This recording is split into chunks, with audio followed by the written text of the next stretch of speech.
Fala família TRJ, muito bem-vindo todos.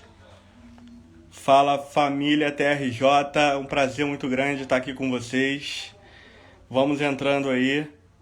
Hoje temos uma live muito importante. Marinette está entrando, Ariel Almeida está entrando aí. Daqui a pouco está chegando o nosso subsecretário para a gente bater um papo sobre um assunto muito relevante.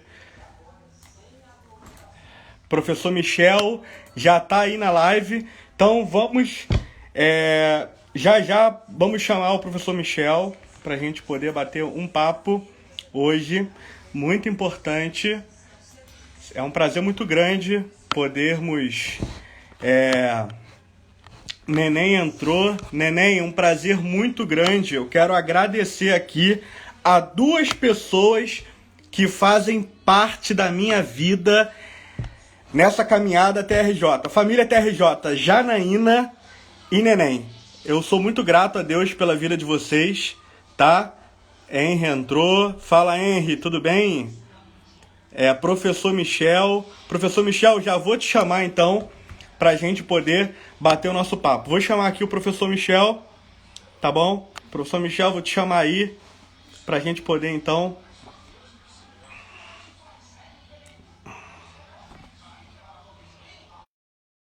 Chamando o professor Michel aí.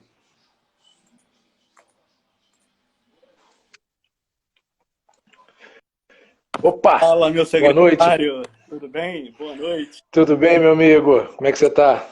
Muito bem. Melhor agora na sua companhia e na companhia dos Imagina. seguidores aqui, dos seus seguidores, dos seguidores da Nossos. TRJ, nossos seguidores, né? Prazer muito grande, secretário, poder Obrigado. estar Obrigado. compartilhando um assunto que é de suma importância, não apenas para o povo do Rio de Janeiro, porque aqui no Instagram nós temos várias pessoas do Brasil, mas um assunto Sim.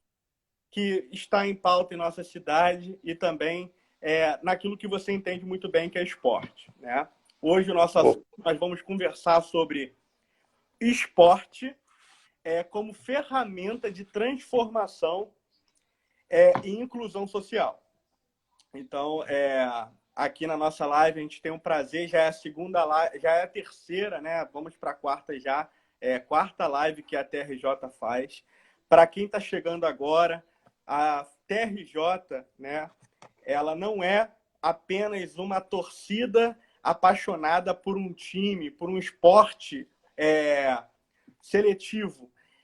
A TRJ traz como essência da sua missão e da sua visão, né, a paixão pelo esporte e utilizar o esporte como transformação e inclusão social, levando dignidade para as pessoas, para adolescentes, para as crianças. E isso é muito importante, é por isso que a gente chamou o nosso secretário, né, na área de esporte e lazer da cidade do Rio de Janeiro para falar sobre isso junto com a gente nessa noite. Secretário, eu sou o Matheus, eu tenho o privilégio de bater esse papo com você e eu gostaria que você se apresentasse. Fica à vontade, se apresenta nessa noite para os nossos seguidores e participantes dessa live. Pô, muito obrigado, Matheus, pelo convite. Quando a Janaína, né, a nossa querida Janaína, me fez esse convite, me fez essa proposta de bater esse papo com vocês hoje à noite, eu prontamente atendi, porque falar de esporte, falar de atividade física, falar de inclusão social, eu acho que é uma obrigação nossa que hoje está ocupando aí o cargo público, ser representante da municipalidade do Rio de Janeiro, que é uma cidade extremamente importante no cenário nacional, e tão na vanguarda em termos de projetos de políticas públicas e esportivas na cidade.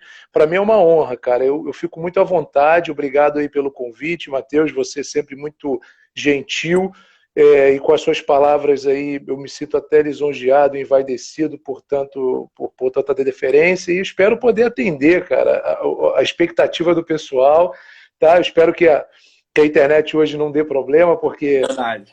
de fato, daqui a pouco a gente entra numa concorrência muito grande, né, que é com o jogo, então isso pode fazer com que a internet fique numa estabilidade grande, mas eu acho que vai dar tudo certo e vamos embora, vamos tocar. O que eu puder ser útil, fica à Muito bom, vontade. muito bom, muito bom. Eu estou aqui calculando o horário, né? Vamos fazer de tudo para a gente não concorrer. Não, sem problema. A concorrência é muito grande, mas desde já, eu quero, mais uma vez, secretário, agradecer. E eu acredito que desse bate-papo nosso vai sair algumas soluções.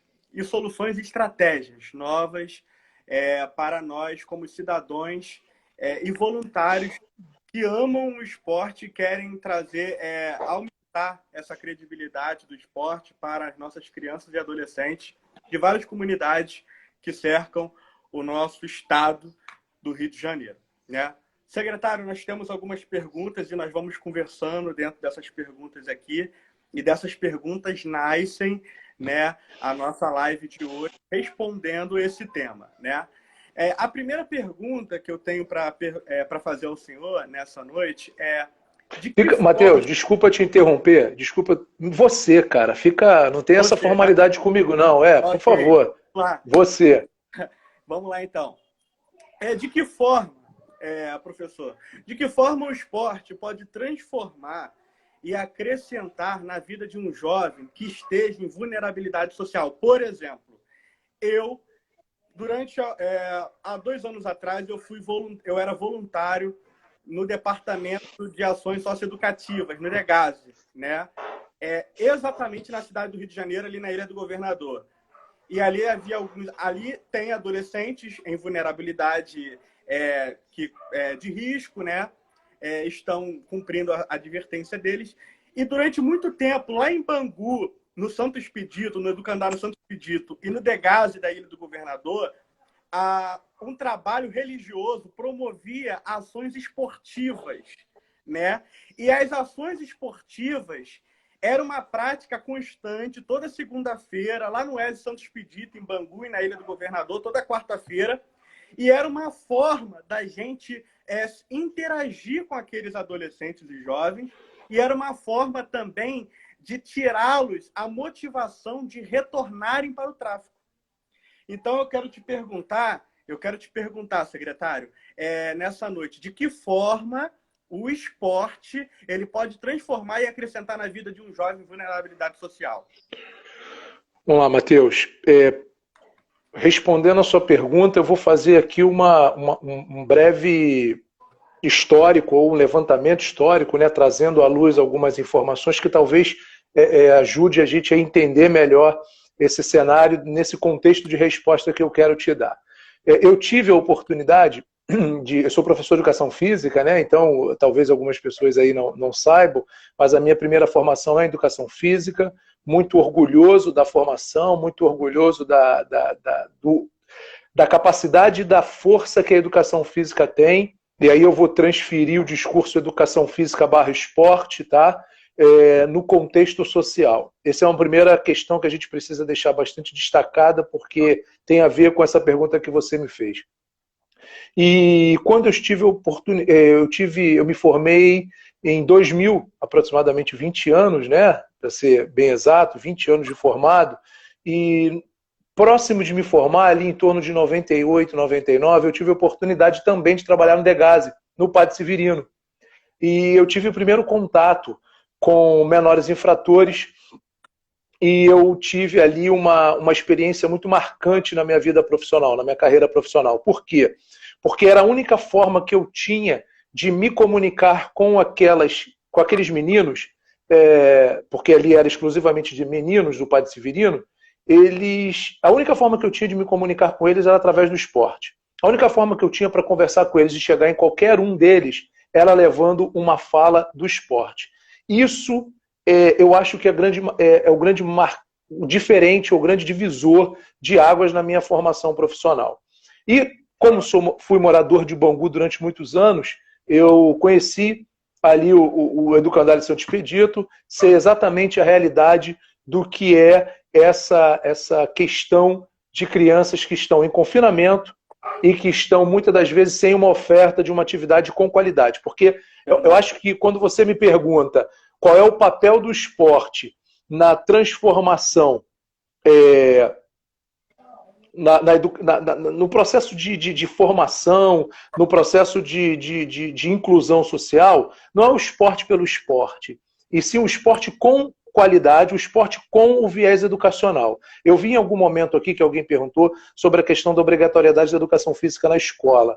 Eu acho que a sociedade, e aí vai na linha do que você me perguntou, o papel do esporte como um vetor de transformação social, ele é fenomenal. Ele sempre será um vetor de transformação social. Ok, mas como que a gente consegue isso? Será que eu jogar a bola para a criança dentro do Educandário Santo Expedito, dentro do Padre Severino, dentro do JLA, do João Luiz Alves, eu vou conseguir atingir essa massa de crianças que precisam ter um contato com o esporte, ter um contato com a educação física propriamente dita por um profissional devidamente registrado, qualificado para trabalhar com aquela prática? Será que a gente consegue isso? Então, quando a gente vê que o esporte ele pode ser um vetor de transformação social, a gente precisa entender todo o cenário que está por trás disso. E esse cenário ele não podia estar desassociado do profissional de educação física, entende? Porque, como eu disse lá atrás, eu estava finalizando meu curso de graduação em Educação Física quando eu tive a oportunidade de trabalhar no Padre Severino. Isso significa dizer o quê? Que hoje eu trabalhando na Secretaria de Esporte foi por conta daquilo lá? Não. Aquela minha experiência me dá hoje uma bagagem ou uma certa liberdade de discutir esse tipo de assunto, porque justamente a necessidade que nós temos. Ou seja, eu preciso ter um profissional de educação física com essa formação ou com esse viés de formação profissional, e isso é preciso que a gente olhe para dentro dos cursos de graduação, principalmente, para que ele possa, então, entender como ele vai intervir na sociedade dessa forma. Porque o esporte pelo esporte, a gente tem aí algumas experiências que não são tão, como é que eu vou dizer, elas não trazem tantos retornos. Né? Nós temos hoje alguns projetos esportivos que acontecem em determinadas localidades do Rio de Janeiro, que eles, por uma condução equivocada ou por N fatores, eles se perdem ao longo do caminho. É necessário que a educação física seja... Não, eu ia usar um termo, mas eu acho que seria um termo equivocado, mas é necessário que a gente tenha a educação física no seu primor de atuação. E aí a gente começa com isso dentro da escola. A escola talvez incentive muito isso. Então, quando eu tenho uma criança que está fora da escola, eu tenho uma criança que está longe da educação física. E quando eu tenho uma criança longe da educação física e longe da escola, eu tenho aumentado aí um vetor de vulnerabilidade social. Então, eu consigo entender que eu tenho personagens que se falam, que a escola, o esporte, a educação física, eles se falam, e eles precisam estar juntos dentro de qualquer ambiente. A gente citou o exemplo aqui do Padre Severino e do Santo Expedito, mas tem outros equipamentos, ou outras casas de abrigo para menores infratores, etc. e tal. Ok. Secretário, na sua opinião, e de acordo, né, com a sua experiência como professor e agora gestor, na área de esporte e lazer da cidade do Rio de Janeiro, qual é o valor social do esporte e as suas manifestações nas seguintes áreas, né? Na educação, uma pergunta até que é muito interessante, né, sobre a questão da educação física nas escolas, que o senhor até chegou a comentar um pouco, mas o que o esporte, né, e o lazer agrega na educação, na participação e na performance em geral, né? Essa é uma pergunta também que vale ressaltar o tanto de arenas, o tanto de parques que nós temos espalhados na cidade, né? Qual é, na sua opinião, o valor social que o esporte tem para a nossa cidade? Matheus, Total, né? Uma resposta parece simples e objetiva demais, mas não estou querendo minimizar nem simplificar demais o que você me perguntou. Mas, de uma certa forma, o esporte ele tem esse viés, né? A gente precisa entender da importância de que a educação ela é a base, ela é princípio de tudo.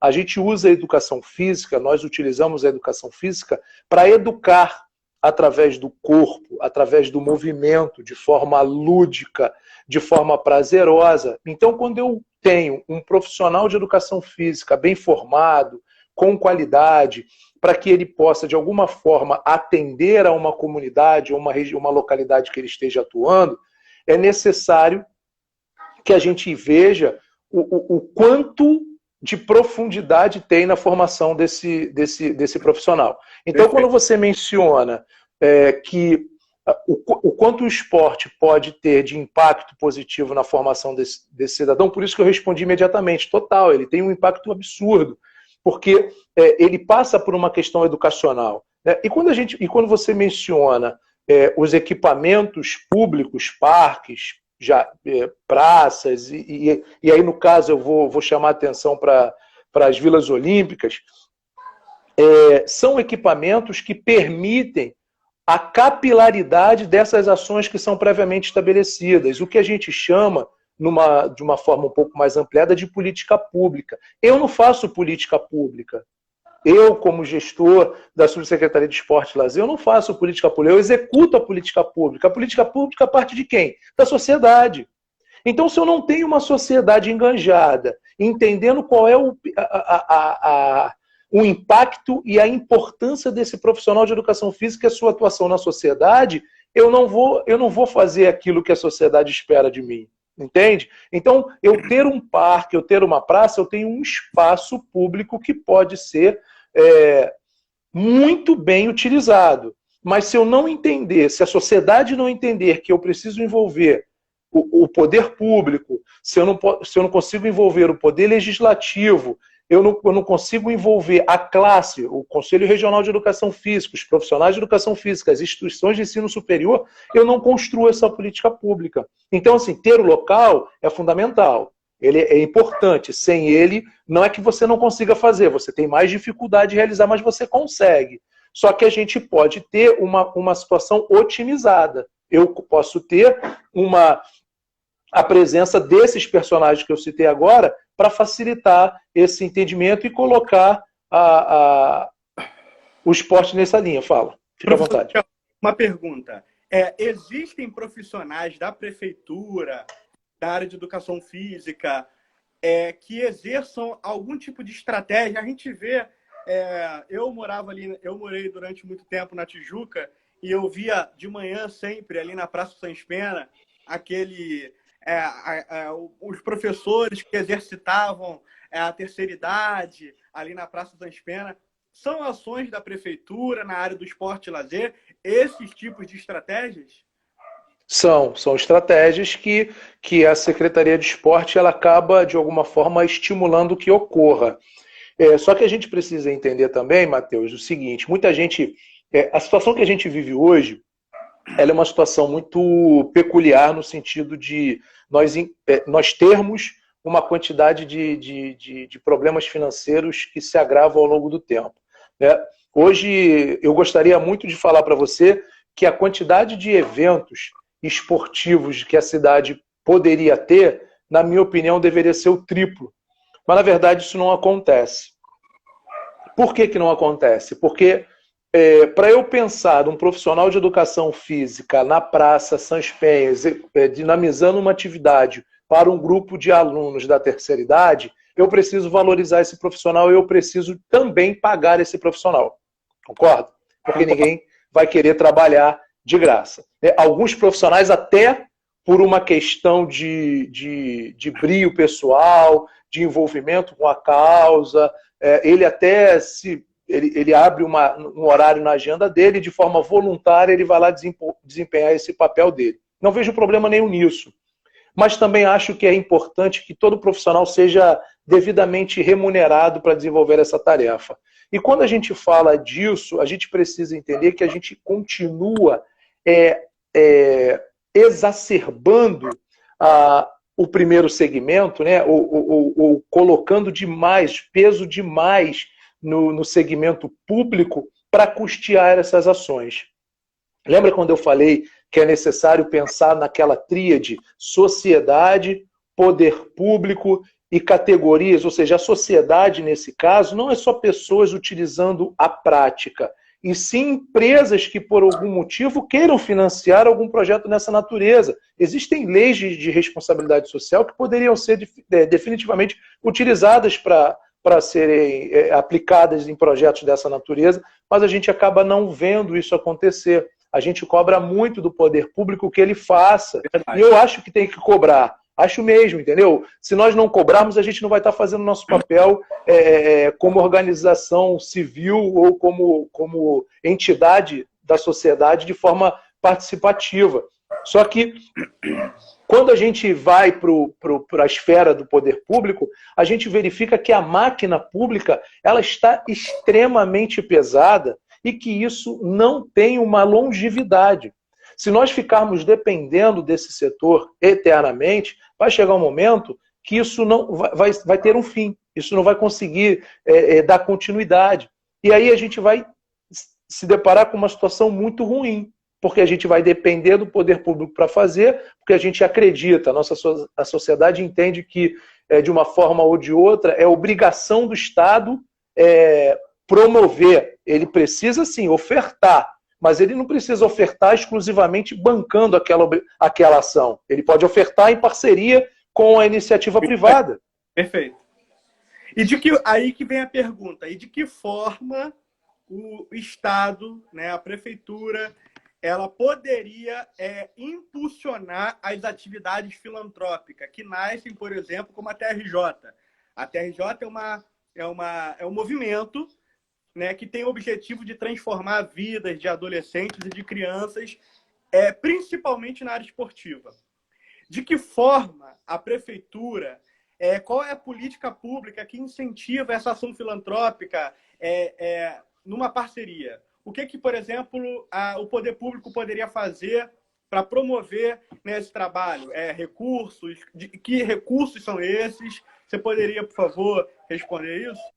Então vamos lá, Matheus. Eu acho que a sua pergunta está indo no sentido de como a TRJ, se eu tiver errado, por favor, você me corrija, mas como que a TRJ pode se tornar uma organização civil ou uma organização social que tenha um contrato, por exemplo, com a Prefeitura do Rio de Janeiro, que é a qual hoje eu faço parte e estou à frente da pasta. Vamos pensar assim? Porque se você for no sentido de levar isso para o Estado, você precisa ter uma organização social devidamente qualificada. Esse é o primeiro ponto. E aí, se nós entendermos o que é qualificado, não é dizer que você ou não é qualificado para o cargo. A instituição, não é a pessoa, é a instituição, é a TRJ como entidade. Sim. Então, essa entidade precisa estar qualificada, seja ela na esfera municipal, estadual ou federal.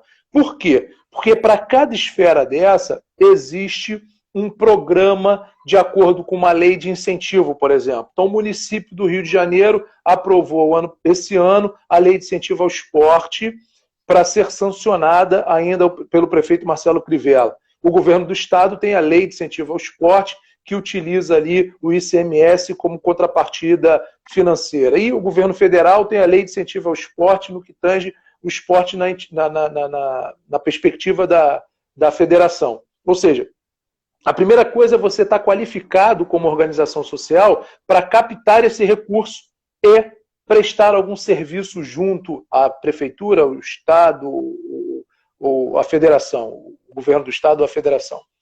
Como que você qualifica a sua organização social? Ou seja, cada entidade ela vai ter um rol de obrigações que você deve cumprir. Além das obrigações documentais, comprovações de que a sua entidade, de fato, faz aquilo que ela se propõe a fazer. É uma organização social voltada para o esporte, então eu preciso ter ações que envolvam o desenvolvimento, a condução, a prática de atividades esportivas com a sua diferente forma de manifestação, ou educativa, ou formativa, ou participativa, ou até mesmo de rendimento, não importa, da forma que você achar mais conveniente na construção do seu CNPJ, da sua pessoa jurídica, né? E nesse momento, você vai franquear a sua instituição a uma análise criteriosa de um determinado órgão. O que a Secretaria do Esporte do município do Rio de Janeiro hoje faz? Ela diz se você está ou não está de acordo com os preceitos relacionados ao esporte. A gente diz que está de acordo e encaminha isso para um departamento da prefeitura. Lá, ela vai passar por um crivo, conferindo determinados documentos, passando por uma série de análises, e ela pode te dar essa qualificação ou não. Ah, ela não me deu a qualificação, isso esgota as minhas possibilidades de busca? Não. Você pode verificar por que ela não te deu essa qualificação nesse momento, você corrige essas discrepâncias caso apareça, e aí depois você submete novamente. E aí você vai me falar, quanto tempo dura isso, cara? É o que eu falei antes da máquina pública estar extremamente pesada para a demanda que ela tem.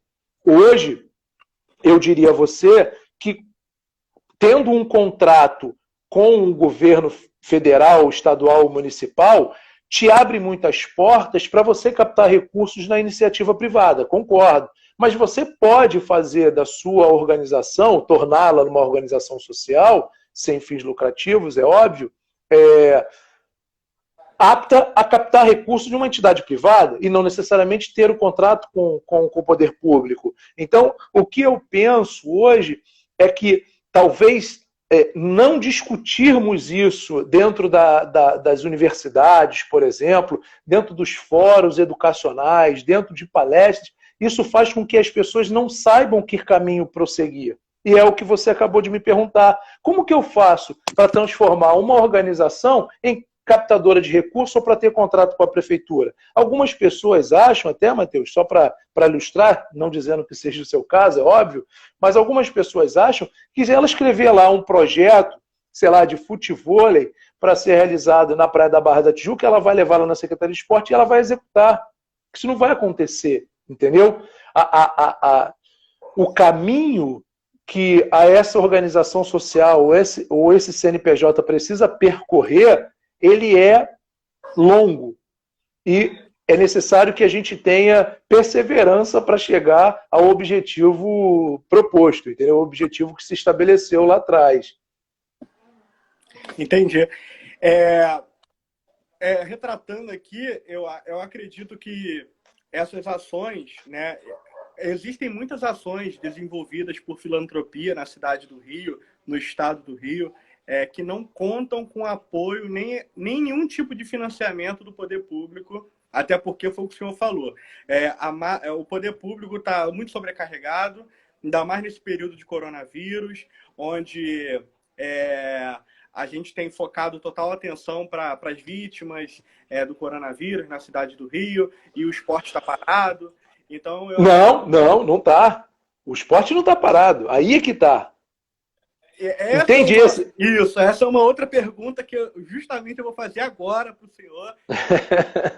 Justamente essa pergunta relacionada a esse momento que nós estamos vivendo. Que dentro dessa linha que eu estou falando de desenvolvimento de estratégias, né, de ações filantrópicas, eu gostaria de perguntar, secretário, nesse momento que nós estamos vivendo de pandemia, como está o desenvolvimento, as ações estratégicas da área esportiva e de lazer da cidade do Rio de Janeiro?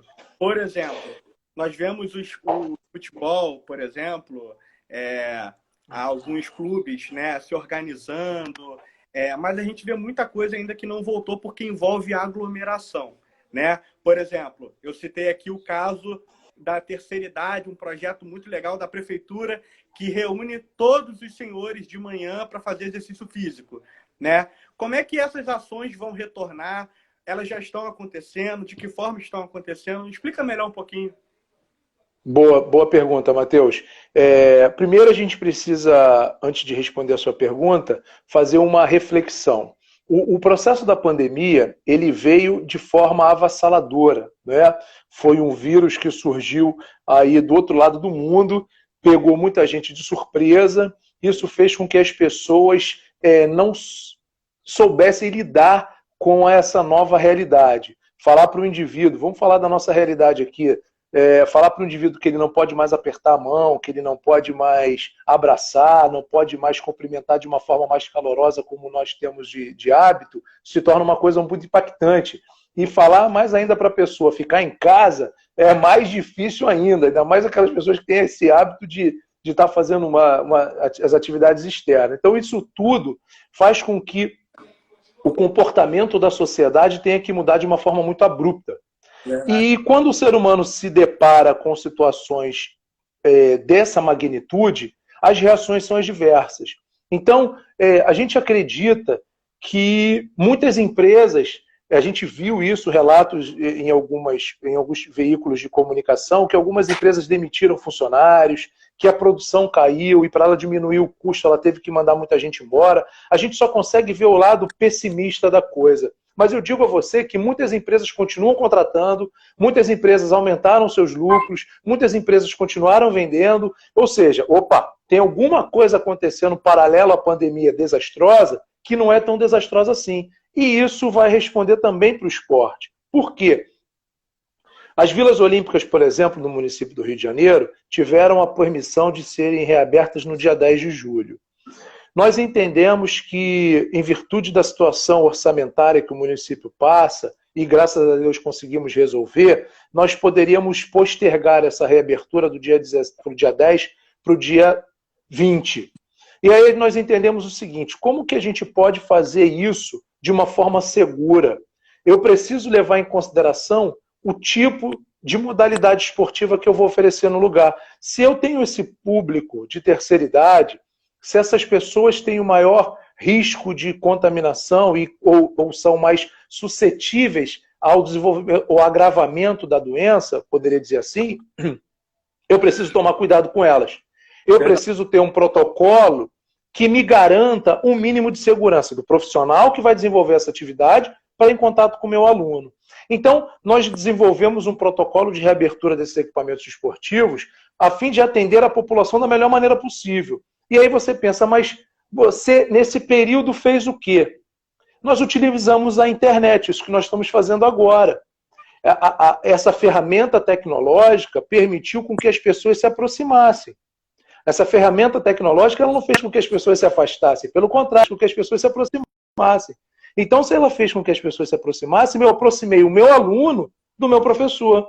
E ele utilizou essa ferramenta para dinamizar a atividade para esse aluno. Então, o esporte ele não parou. O que talvez tenha parado foi a mercantilização, a forma mercadológica de vender o esporte, a transmissão ao vivo, a presença da torcida.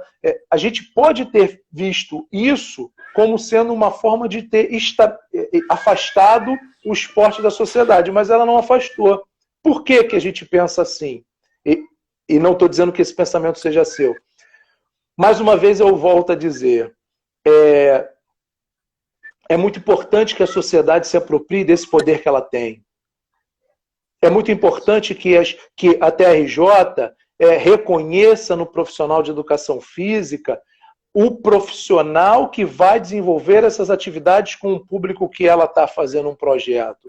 Porque se você pensar, poxa, Michel, mas eu não tenho recurso, eu vou botar um monitor, eu vou botar qualquer pessoa que apresente uma experiência prática, mas ele é muito querido, os alunos gostam dele, eu não estou valorizando a profissão da forma que ela deveria. Perfeito. Porque eu não estou dizendo que o monitor não possa estar fazendo essa atividade em conjunto com o professor, mas eu preciso mostrar para a sociedade que quem vai cuidar da saúde das pessoas é o profissional de educação física. E aí, nesse tipo de situação que a gente vive hoje, que é a pandemia, eu teria o quê? A educação física sendo essencial. O papel do profissional de educação física de forma essencial para a sociedade. Eu não posso parar de fazer exercício. Porque se eu paro de fazer exercício, eu aumento o sedentarismo, eu aumento comorbidade, eu aumento o meu peso corporal, isso vai fazer com que doenças oportunistas se agravem. Então, o que eu faço? Eu me mantenho ativo. Eu preciso ter a cultura do fisicamente ativo. Se eu não desenvolvo essa cultura, e a gente não está falando de cultura dois palitos, né? Vou mudar os meus hábitos a partir de agora e eu preciso construir uma história de verdade da pessoa com o exercício para que isso ganhe mais robustez. Muito bom. Muito bom, secretário. Obrigado aí por compartilhar isso. Muita gente que está aqui na live, inclusive, não sabia disso. Algumas pessoas até compartilharam aqui, Neném colocou aqui, as Vilas Olímpicas faziam aulas através de live. Continua fazendo. Essa ação aí é muito legal. Muita gente não sabia, então, para quem não sabia, ó, já pode procurar aí. De uma forma ou de outra, as lives hoje, elas nos ajudam. Eu mesmo, eu faço aula de Muay Thai e as minhas aulas estão sendo tudo pela plataforma Zoom, né? Nesse tempo de pandemia. E a gente legal. Treinar. Cada um na sua casa, todo mundo ali se organiza todo dia. Um dia de manhã, outro dia à noite, a gente tem aula, a gente se organiza pelo WhatsApp, a gente se encontra pelo Zoom e a gente tem a nossa aula. Secretário, uma pergunta que não quer calar. Como o esporte pode ser usado para transformar a vida das pessoas, em especial crianças e adolescentes em área de vulnerabilidade social, em comunidades carentes? E existe uma estratégia, né, para transformar a vida dessas crianças e adolescentes que estão na comunidade?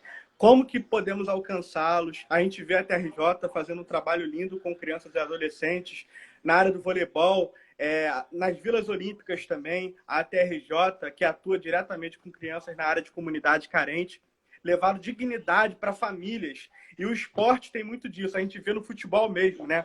Muitos garotos de comunidade que têm oportunidade e conseguem enganjar no esporte e hoje fazem muito sucesso e acabam influenciando diretamente suas comunidades. A gente vê o Vinícius Júnior, por exemplo, jogador do Flamengo, que hoje joga no Real Madrid. Ele é de São Gonçalo e durante esse tempo de pandemia ele pôde contribuir para abençoar, né, para ofertar para uma comunidade inteira da onde ele morava aqui em São Gonçalo. Então, de que forma nós podemos valorizar, incentivar e transformar a vida de crianças e adolescentes? E o que a prefeitura, na gestão do senhor, na área de esporte e lazer, tem feito para contribuir com essa transformação? Boa pergunta, Matheus. Eu acho que a resposta é oportunidade. Você usou essa palavra várias vezes e a resposta está nela. Okay. Eu preciso... Opa. Pensei que tivesse me abandonado. Eu falei, porque falei besteira, o cara foi embora. É porque caiu aqui o negócio aqui, eu fui pegar rapidinho. sem problema, só para dar uma descontraída. Então, Matheus, a ideia é isso, cara. Eu acho que a resposta é oportunidade. Nós temos que, de fato, oportunizar o esporte, a atividade física, o exercício físico orientado para essas crianças. Né? Essas crianças, esses jovens, esses adolescentes. Nós temos aí, hoje, 26 equipamentos esportivos distribuídos no município do Rio de Janeiro. Qual é a minha maior preocupação? É continuar ofertando atividade física nessas localidades, desses equipamentos esportivos. Por quê? Porque quando eu oferto essa atividade para eles, eu minimizo a possibilidade dessa criança, desse jovem, desse adolescente, o contato com alguma coisa que não seja salutar. Né? É muito difícil, eu tenho muita preocupação quando esse tipo de pergunta surge, porque na maioria das vezes nós escutamos que o esporte ele é um carreador, ele faz a qualidade de vida da pessoa mudar, não é? A gente tem essa coisa da qualidade de vida, de falar assim, poxa, a criança... imagina uma família, eu vou dar um exemplo aqui muito real, tá, Matheus? Porque eu, como já trabalhei também dentro de Vila Olímpica, eu sei que isso é uma realidade corriqueira, isso acontece com muita frequência. A Neném aqui está falando uma coisa, eu sou o produto do meio do esporte, né? Quando você tem oportunidade, você acaba tendo contatos positivos. Nós temos, em algumas regiões, experiências positivas e negativas. E aí, quando eu oportunizo experiências positivas, a chance dessa criança carrear para a vida de criminalidade é muito menor. E imagina você, uma família que passa a noite em uma área de conflito armado, onde o tiro é a noite toda, e no outro dia o pai precisa acordar cedo para trabalhar e ele não sabe como ele vai ficar, a filha, o filho, a mulher vai ficar, e aí essa criança vai fazer atividade em uma determinada região. Como que é qualidade? Como que essa vida tem qualidade? Será que eu dar aula para ele? Será que eu dinamizar uma atividade esportiva, eu botar esse aluno para dançar, eu vou acabar com aquela experiência que ele teve na noite anterior? Não, eu não vou acabar. A resposta é rápida. Não, eu não vou acabar. Mas eu posso transformar a experiência daquele menino em outra coisa. Eu posso deixá-lo também sem atividade. Se eu deixo ele sem atividade, sabe o que vai acontecer? Mais cedo ou mais tarde, a proximidade dele com o crime organizado aumenta. Então, quando eu deixo de oportunizar alguma coisa para ele, eu facilito a ida dele para a criminalidade. Então, por isso que o nosso papel é oportunizar chances de mudança. Então, se eu tenho uma Vila Olímpica, por exemplo, fechada, eu estou oportunizando ele negativamente. Se eu tenho um projeto social não acontecendo, eu estou oportunizando negativamente. Mas quando eu consigo construir isso de uma forma satisfatória, inteligente, enganjada, conectada, com princípios e com uma visão estratégica do que eu quero alcançar com aquilo, eu jamais vou oportunizar. Um exemplo que a gente tem do Viés, que é um projeto chamado Vilas Olímpicas e Escolas, que é ofertar as atividades para aquele garoto que está na escola, na Vila Olímpica, e ele congregar a vila e a escola mesmo, propriamente dito. A chance desse garoto evadir da escola é muito baixa, porque ele consegue conexão. Mas se eu tiro ele da escola, ele sai da escola e sai da vila. Eu perco 2 vezes. Perfeito, secretário. Perfeito. Entendeu? Então, assim, é lógico. Então, se eu não fizer isso, e se eu fizer de uma forma isolada, então por isso que esse tipo de iniciativa que você traz é legal, é interessante, para que a gente entenda a conectividade que a gente precisa dar. Se eu não der isso, a gente perde o efeito desejado.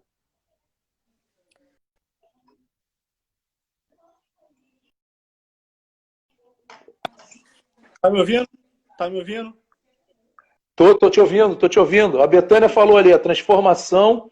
É isso aí, ó, o professor Tufidese, amigo, dizendo o esporte, eu não consigo ler todas, a transformação social através do esporte é exatamente isso. Eu só consigo tornar uma sociedade com mais qualidade se eu penso em outros vetores que influenciam a vida dessa pessoa. Não só da criança, do jovem, do adulto, do idoso, não é? Imagina, eu fecho um equipamento público, eu não oportunizo ele ter essa transformação social que ele tanto espera. Muito bom, secretário. Eu me lembro de um livro, eu li há pouco tempo, terminei a leitura, O Mundo Precisa de um Pai, conta a história de um africano. Não, ele é um americano, ele foi para a África do Sul, levou os 2 filhos deles, que foram montar um projeto esportivo, né? E lá as crianças jogavam futebol com um monte de meia, né?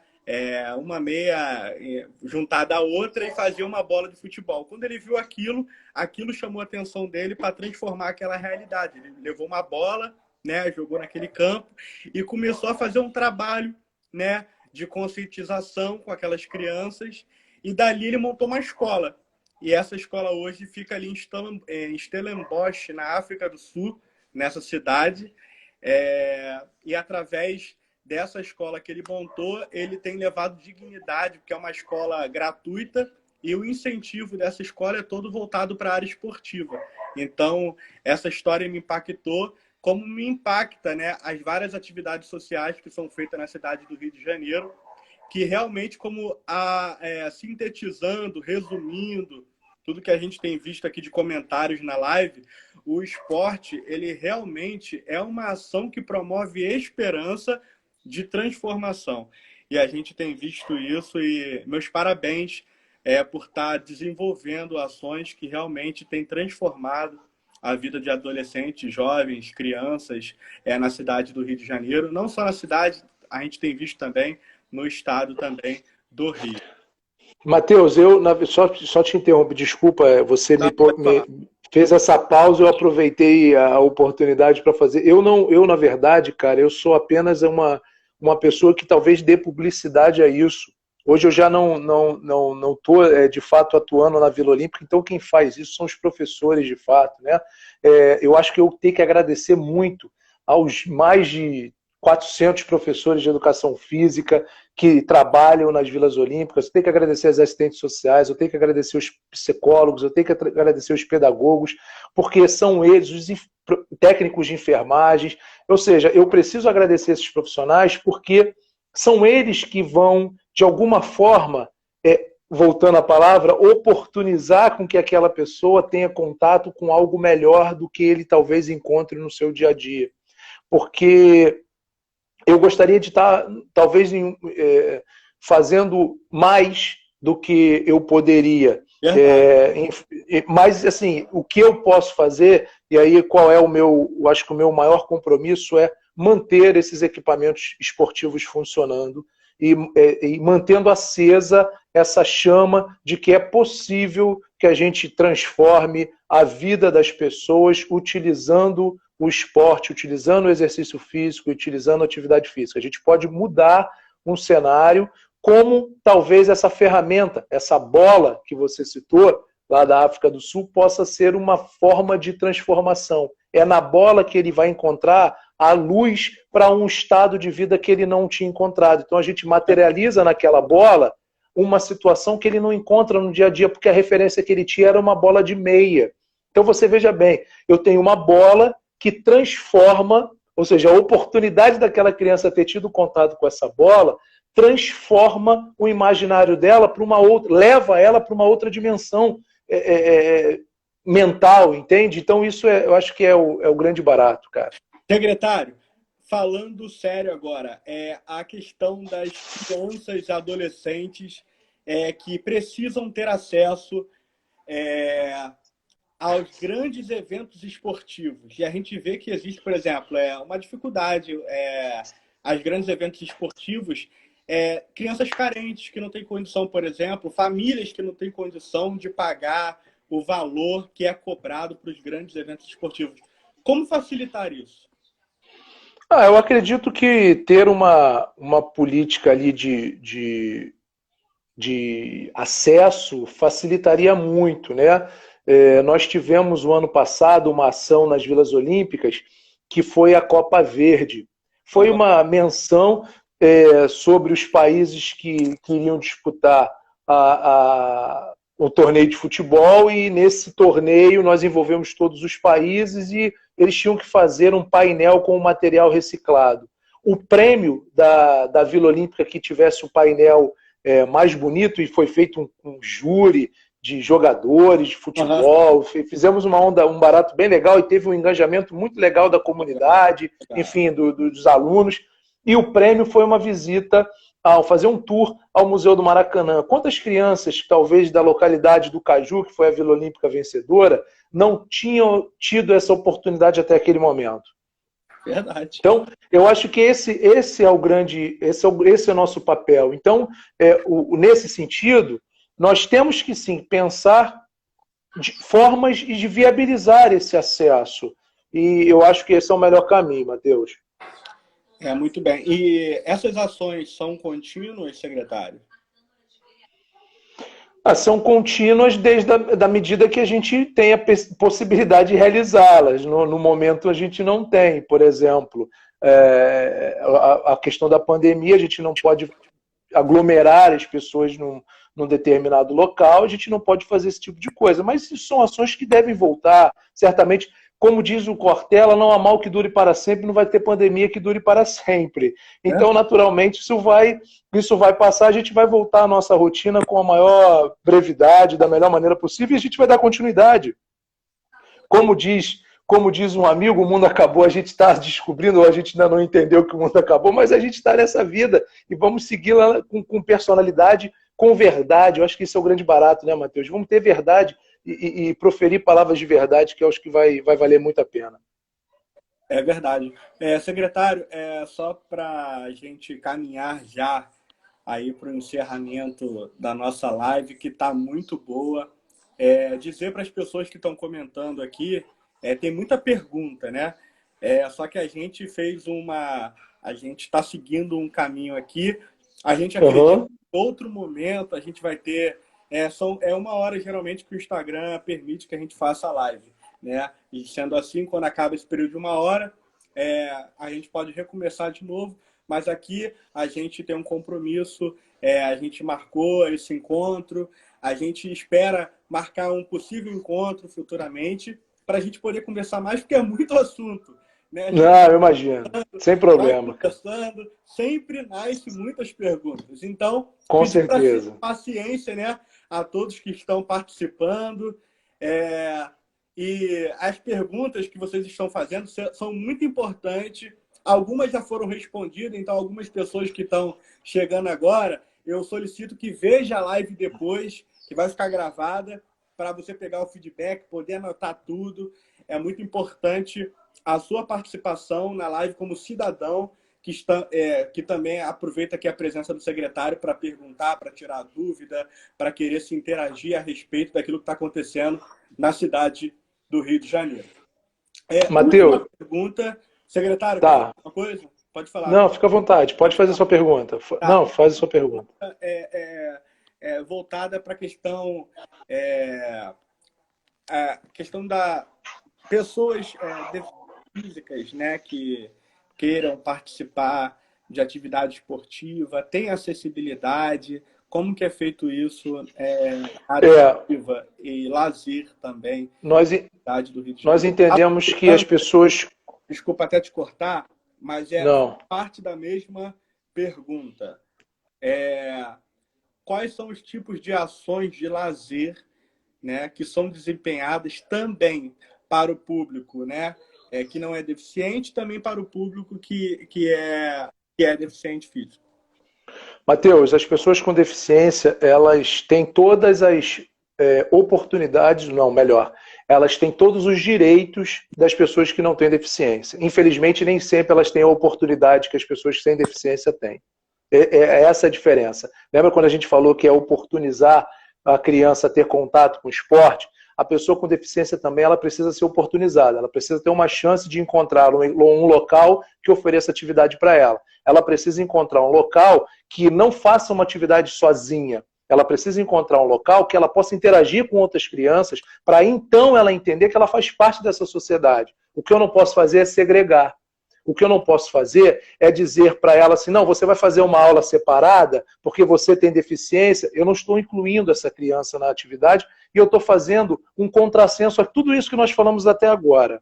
Então, hoje, é importante que, além de ter oportunidade em atividades para as crianças, eu preciso também ter profissionais, e eu volto na questão do profissional, que tenha qualidade para trabalhar com o público. Porque é de suma importância nós entendermos que se eu preciso e eu gosto de atenção no atendimento, a pessoa com deficiência, ela precisa ter mais atenção ainda. Mas não é porque ela é deficiente, ela precisa de um carinho, um olhar especial, não é isso. Mas é porque ela precisa entender que ela faz parte da sociedade. E é isso que às vezes a gente não encontra.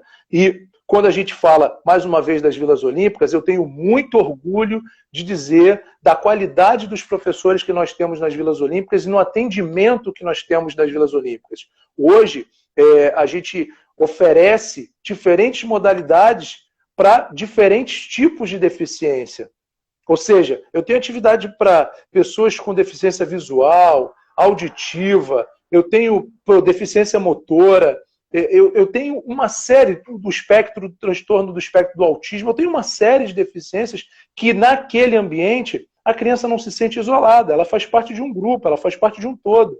E é nesse sentido que a gente fica muito feliz dessa oportunidade de... Deixa eu ligar aqui, ó. Ter a oportunidade de estar desenvolvendo esse tipo de trabalho.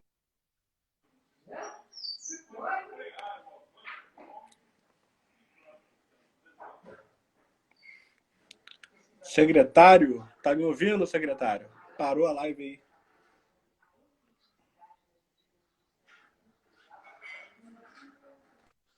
Secretário, voltou?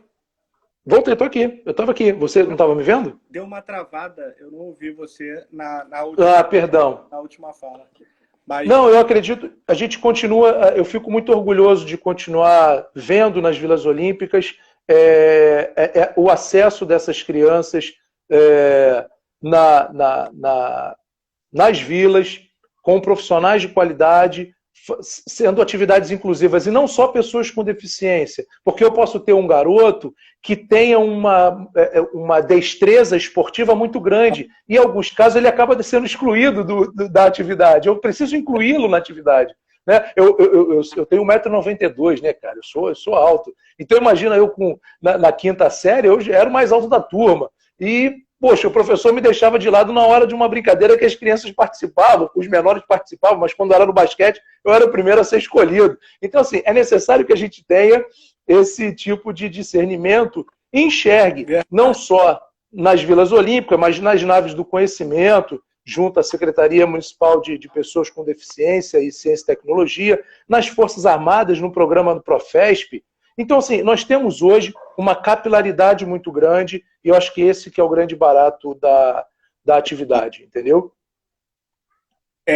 Profesp, inclusive, um trabalho da TRJ, feito lá no CPOR, um trabalho lindo, fenomenal. Né? Agradecer sempre o empenho da Ninem, da Janaína. Legal, legal. Exemplo, né, de garantir direito é o Profesp, ali próximo à Maré. Muitas crianças e adolescentes ali daquela comunidade Vila dos Pinheiros. Fica o convite. Leva o seu projeto para visitar a Vila Olímpica da Maré e o dia que as atividades retornarem e utilize o espaço físico da Vila Olímpica para uma modalidade que você queira usufruir lá que não tenha no seu projeto. Já está aberto aqui essa possibilidade. Patente para o senhor. Muito obrigado. Imagina. Secretário, eu quero agradecer, sem palavras aqui, para expressar gratidão, né, pela dedicação, né, por dedicar seu tempo para contribuir, né, de alguma maneira com os participantes dessa live. Muitas perguntas, mas a gente está acabando o nosso tempo. A gente tem praticamente aí 2 minutos. Eu que agradeço. O senhor deixa uma palavra, né? Uma palavra de encorajamento nesses tempos difíceis e uma palavra também para os nossos participantes que queiram continuar as redes sociais, como ficar sabendo das novidades, das atualizações na área... Acompanhe a nossa página. Na cidade do Rio. Acompanhe a nossa página aí, a Subel Rio, tanto no Instagram quanto no Facebook. A Secretaria de Esporte e Lazer hoje no município já voltou às suas atividades com mais normalidade, então as portas do gabinete estão abertas, fiquem à vontade, nos façam uma visita.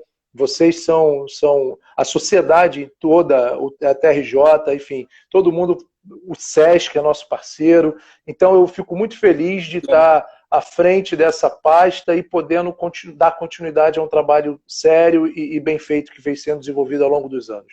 Okay. Obrigado, cara. Secretário, só para a gente encerrar com chave de ouro, quais são as atividades na área de lazer, né?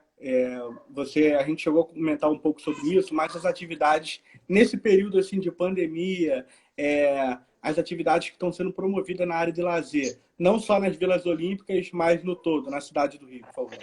A cidade agora, ela atendendo a um protocolo, ela já volta à reabertura de parques e áreas de lazer. né? Então, agora a gente já começa já ter uma flexibilidade maior, lógico, seguindo ali algum protocolo, né, de higiene pessoal, de não aglomeração, e as pessoas vão fazer atividade física nesses parques e áreas de lazer de uma forma como elas faziam antes. Então, eu acho muito importante. A PCC Porto, grande Rafael, meu amigo, a PCC Porto é aí, o ciclismo para todos, é uma ideia, uma iniciativa muito legal, e temos novidade aí que eu acho que vai ser muito interessante, não só para a cidade do Rio de Janeiro, mas para pessoas que gostam de pedalar. Vamos aguardar com esperança positiva. Obrigado, Matheus, pelo convite, cara, estou sempre à disposição, tá bom?